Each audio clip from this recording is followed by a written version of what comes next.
The Renault Sport R.S. is what we call a proper racing car, with a carbon fibre tub, a 550 horsepower Nissan GT-R engine, a sequential gearbox and massive aero. It's seriously fast. In fact, it's several seconds a lap quicker than a GT3 spec racing car. The R.S. is essentially a mini Le Mans prototype. It weighs just 1,150 kilograms, and those enormous aerodynamic devices generate 1,200 kilograms of downforce. In 2015 it raced in a single make championship, but in 2016 Renault Sport hopes it'll be approved to race against GT3 cars. The cost? €290,000. I tried not to think about that while driving it around Jerez. Well, this is quite intimidating. Renault Sport R.S. part GT3, part prototype. So it's a few seconds a lap faster than a GT3 car. But like a prototype, it's got a carbon tub. It's got enough downforce at top speed to pin it to the ceiling of a tunnel, like a prototype. And it's got inboard suspension, like a prototype. 550 horsepower Nissan GT-R engine. It's got a centrifugal clutch, so I can't stall it coming out of the pit lane.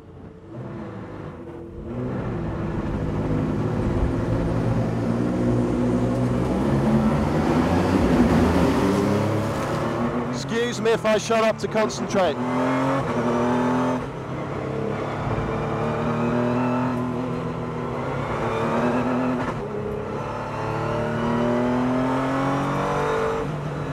It's so secure, so stable. There's tons of grip. It's pretty extraordinary. Through that sequence back there, you can really lean on it. Time to start pushing, I think. Let's have a go now, Dan.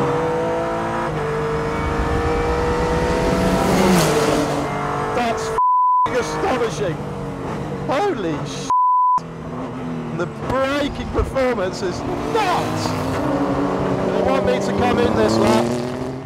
I'm just going to keep going. This is the best thing in the world. Time to see if we can start using more of the cornering potential of this car. The braking, I'm still getting nowhere near the braking performance. I can hardly put enough braking pressure into the car. It's madness. Bit of understeer there.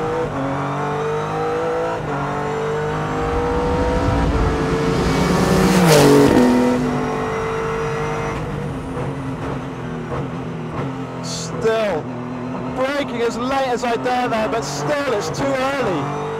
Rather than jabber away in the car, I decided to concentrate on driving, so let me now talk you through a slow and steady lap of Jerez. The braking point for the first corner is at around 80 metres. It's absurd how late and hard you can brake in this thing, but I never quite made the most of the car's braking performance. The first corner is taken in second gear, but the car finds really strong traction.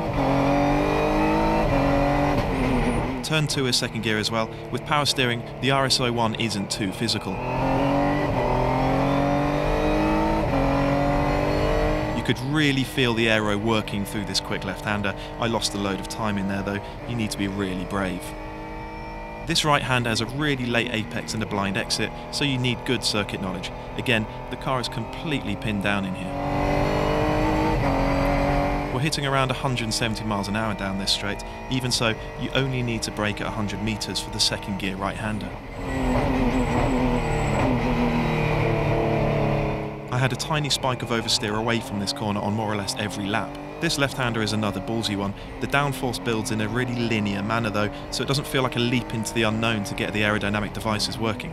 Again, you can really feel the aero working in this left-hander. You can carry so much speed into the apex. The sequential gearbox is so fast, and the Nissan GT-R engine gives the R.S. massive straight-line speed.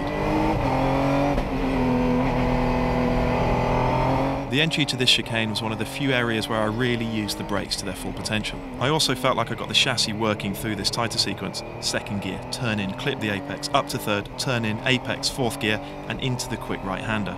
The car feels incredible in there with enormous levels of grip. The final corner is tricky. It's easy to be impatient and get on the power too soon. The car would also push slightly just after the apex.